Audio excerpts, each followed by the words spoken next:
좋아요와 댓글, 구독, 알림 설정까지 놓치지 마세요. 뉴스 속 경제 이슈는 더 쉽고 깊게, 최신 고용 동향은 더 빠르게 전해드리는 고용브리핑 365 시간입니다. 안채린 기자, 안녕하세요. 안녕하세요. 네, 오늘은 어떤 이슈인가요? 네, 오늘은 자격증 얘기를 한번 해보려고 하는데요. 취업준비생들이 자기 개발을 목적으로 또 취업을 위해 국가 기술 자격 시험을 준비하는 경우가 많습니다. 또 재취업을 준비하는 경우도 마찬가지인데요. 이때 과거에는 가장 인기 있는 분야의 시험을 꼽으라면 한식 셰프와 미용 분야 등이었는데요. 하지만 최근 몇 년 새 상황이 달라졌습니다. 세대를 불문하고 이제는 이 자격 시험이 1위라고 하는데 이슈픽에서 짚어보겠습니다. 네, 바쁜 시간 쪼개서 자격시험을 준비하는 재취업자 직장인부터 또 사회에 첫 발을 내딛는 취업준비생까지 자격증 시험 준비하는 사람들 많을 것 같아요. 네, 한국산업인력공단은 지난해 국가기술자격 필기시험 원서를 낸 수험자를 대상으로 설문조사 결과를 내놨는데요. 지난해 시험에 응시한 인원이 217만 명이 넘었습니다. 이 가운데 37.8%는 이미 직장이 있는 재직자였고요. 학생이 28.4%, 취업준비생이 20.6%였습니다. 세대별로는 20대가 가장 많았고요. 이들이 시험을 보는 가장 큰 목적은 취업이 단연 1위였습니다. 자기 개발이나 업무 수행 능력 향상을 위해 시험을 본다는 응답자도 20%를 넘겼습니다. 네, 한식 조리사도 제빵사도 제치고 다양한 상황, 다양한 세대의 자격증 시험 도전자들의 마음을 사로잡은 1등 자격 시험, 과연 어떤 거였습니까? 네, 취업을 목적으로 응시하는 수험자들이 가장 선호한 시험은 지게차 운전 기능사였습니다. 네. 한식조리 기능사, 전기기사, 정보처리기사, 미용사 순으로 인기가 있었는데요. 자기 개발 목적 수험자들이 가장 많이 접수한 시험도 지게차 운전 기능사였습니다. 제대 후 취업을 준비해야 하는 군인 응시자가 가장 많이 응시한 과목 역시 마찬가지고요. 업무 수행 능력 향상이나 이직이나 전직을 원하는 이들은 산업안전기사 시험을 가장 많이 택했습니다. 네, 취업준비생에게도 직장인에게도 또 사회복귀를 준비하는 제대한 군인에게도 이 지게차 운전기능사 자격증 수요가 이렇게 높은 이유는 무엇인가요? 네, 지게차 운전기능사 자격증은 최근 3년 사이 인기가 급증했습니다. 2018년까지만 해도 17만 명 수준을 유지해오던 지게차 운전기능사 필기시험 응시자는 2019년 20만 명대로 올라선 뒤 꾸준히 인기를 끌고 있습니다. 가장 큰 이유는 지게차 운전 기능사는 다른 중장비 기능 시험에 비해 취득이 어렵지 않기 때문인데요. 그런데 오히려 여러 산업 분야에서 활용도가 높다 보니 끌릴 수밖에 없게 되는 겁니다. 네, 실제로 취업을 할 기회도 많이 있는 편인가요? 네, 구직난 속에 세대를 불문하고 당장 일자리를 얻는 데 도움이 되는 자격증을 선호한 결과이기도 합니다. 지게차 자격증 같은 경우 취업 기회가 많고 일당이 높은 편이기 때문입니다.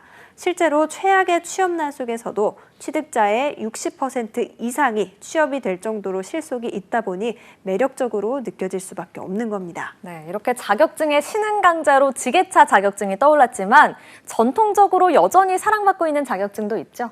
네, 특히 60대 취업을 준비하는 분들에게는 틈새를 노린 직종이 인기가 있습니다. 이번에 보면 60세 이상 자격증 취득 인원이 올해 3만 명이 넘어서 지난해 대비 10% 이상 증가한 모습을 보였습니다. 남성의 경우에는 앞서 모두에게 사랑받았던 지게차 운전 기능사였지만요. 60대 여성에게는 한식 조리 기능사가 가장 인기가 많았습니다. 네. 다음으로는 제빵 기능사와 양식 조리 기능사가 사랑을 받았고요. 창업을 하거나 관련 업계에서 일하기가 용이하기 때문에 60대에게는 여전히 이런 자격증들이 인기를 끌고 있는 것으로 보입니다. 네, 이렇게 중장년에게 사랑받는 전통적인 자격증을 하나 꼽자면 국민 수능으로 통하는 게 있습니다. 바로 공인중개사인데요. 요즘에는 응시자가 확 줄었다고요? 네, 맞습니다. 퇴직자들이 인생 2막을 살기 위해서 많이 도전했던 분야가 공인중개사죠. 그런데 분위기가 확 달라졌습니다. 올해만 응시 인원이 10만 명 가까이 줄어든 건데요. 불과 2년 전만 해도 공인중개사 자격시험 접수자는 역대 최대치였는데 이후로는 계속해서 줄고 있는 겁니다. 네, 이렇게까지 갑자기 인기가 뚝 떨어진 이유 뭐라고 봐야 될까요? 네, 가장 큰 이유는 중개시장이 최악의 상황을 맞고 있기 때문입니다. 문을 연 중개사보다 문을 닫는 중개사가 더 많다는 건데요. 실제 통계를 보면요. 지난 8월 한 달간 폐업한 중개업소는 모두 1,161곳, 그리고 지난해 11월부터 매달 1,000곳 넘게 문을 닫았을 정도입니다.